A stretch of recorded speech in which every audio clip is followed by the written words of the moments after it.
Good evening, everyone. This is a National Post opinion piece, and it's really, really propaganda-y. And I wanted to point it out to you because it's got a clickbaity headline that sounds really hyper-conservative, right? Sounds like it's going to try and draw in the people who liberals imagine are screaming, "Get them out, get them out." That's who this is geared towards, and it's interesting.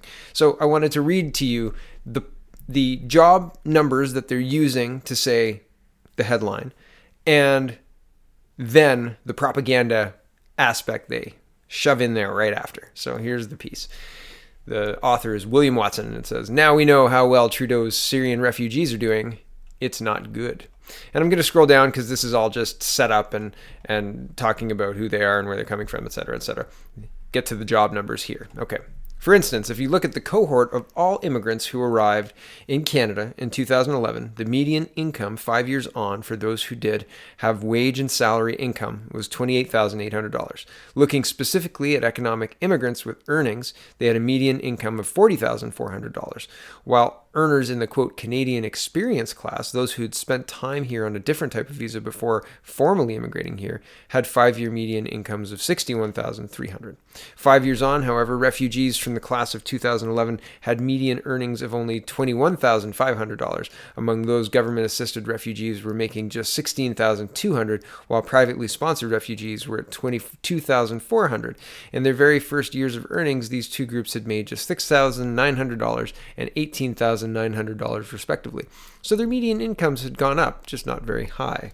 Seeing what the data say is not inherently anti-immigrant or anti-refugee. I'm a second-generation Canadian myself, says the author, my father having had the great wisdom to come here at the age of 2.5, and he's got a little bracket, I guess I'm really a third generation. His parents weren't refugees, but they were looking for a better life, so was some ancestor of every one of us now living here, whether they arrived by steamer from Europe, as in my grandparents' case, or by land bridge from Asia, in the case of First Nations. So I'm going to pause here. This country is built by immigrants. And that settling a country is different than immigrating to a country with a welfare state. There are fundamentally different things. And I've had this argument many, many times, but I've also heard the argument where a land built by immigrants in Italy, in Australia, in the United Kingdom, in all sorts of governments in the world, and the United States as well, right? Every single one of them has this same rhetoric being said by their globalist representatives. That's happening. This is real life. Like, these people are espousing the same party line. The country was built by immigrants. And in small pockets, that may be true to some extent. But there was a society that was built up over 100 years. Canada's 150 years old. And unwinding a society like this turns out looks to be pretty easy and take about 35 years, which is incredible. Incredible. But the point is, settling Canada and making a country out of the land from British Columbia to Newfoundland and Labrador, that's Canada. And that wasn't built by First Nations and invaded by Europeans and taken over. It was built by the people who got here. And we grew up into what we are now as a nation, ill or great, whatever we are right now, all of that history leads into it, right?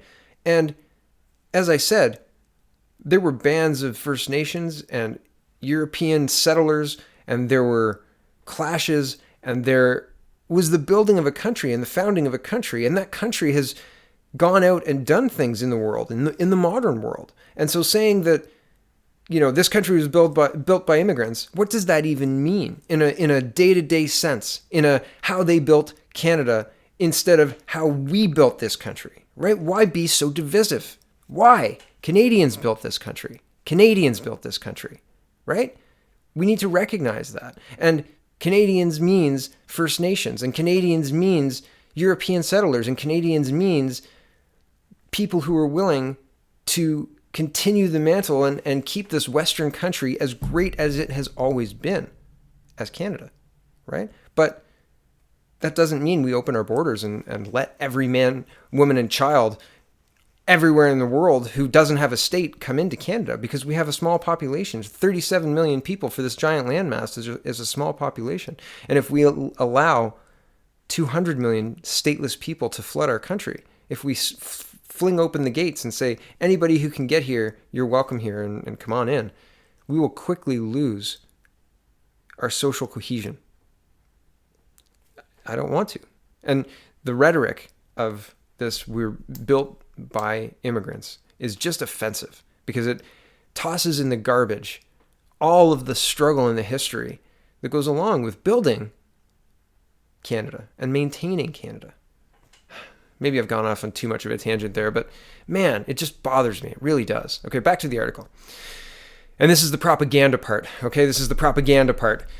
For us to slam the door shut behind us would be wrong in many different ways. And of course, many immigrants, refugees even, will do much better than the median numbers suggest. In fact, for the 2011 immigrant categories mentioned, average incomes are higher than median, which means some people already are doing better. Besides, 25,000 Syrian refugees are less than 0.1% of Canada's population.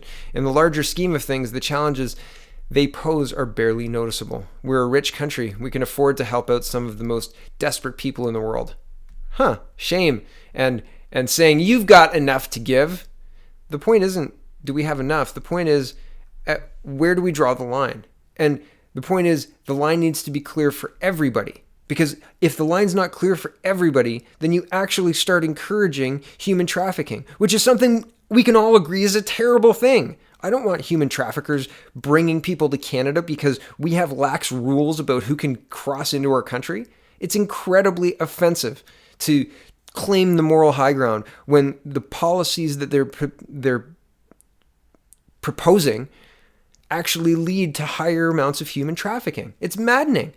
And they pretend that they're looking out for the smaller person. What you're doing is allowing cartels to actually exploit these people who, I agree with you, do need help, but bringing them to Canada is not the way to help them.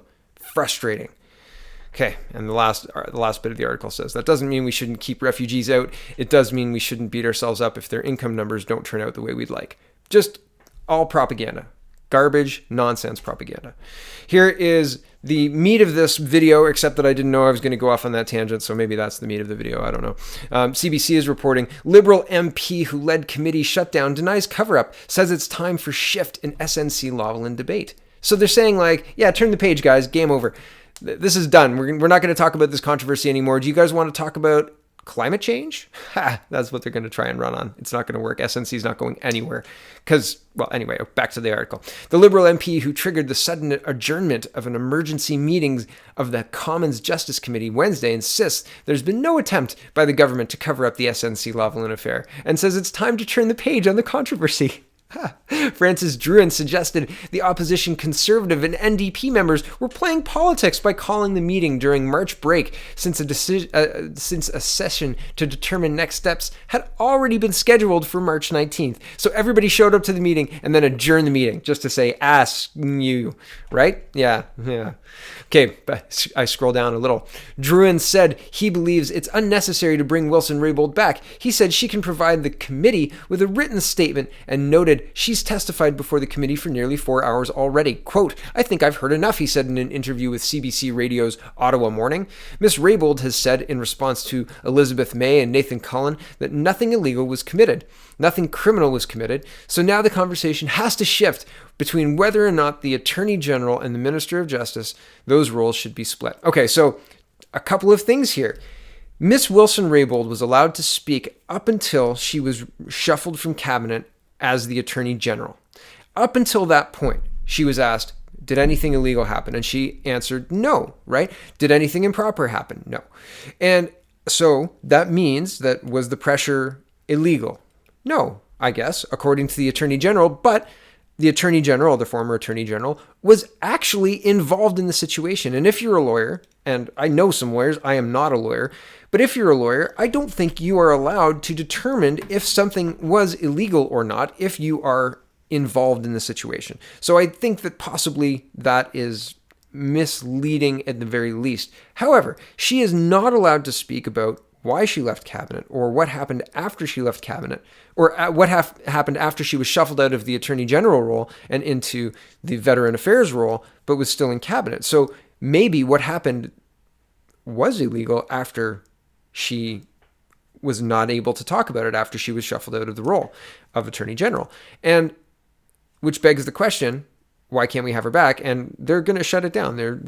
They have shut it down already, and they're going to do this in-camera stuff. And hilariously enough, in-camera means no cameras, no discussion, or no recording devices of any kind, etc. The conversation is private. And why in-camera? I don't know. It should just be called probably in private, but whatever. It's not.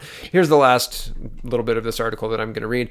Druin tabled the motion to adjourn Thursday's meeting less than 30 minutes in, even though the meeting was scheduled to last 2 hours. That prompted opposition members to shout angry accusations about a cover-up and call the actions of Liberal committee members disgusting and despicable. Absolutely, they are disgusting and despicable. These people want nothing to do with justice, and they want everything to do with covering this up and moving on and hoping to talk about, should we split up the role of Attorney General and the Minister of Justice?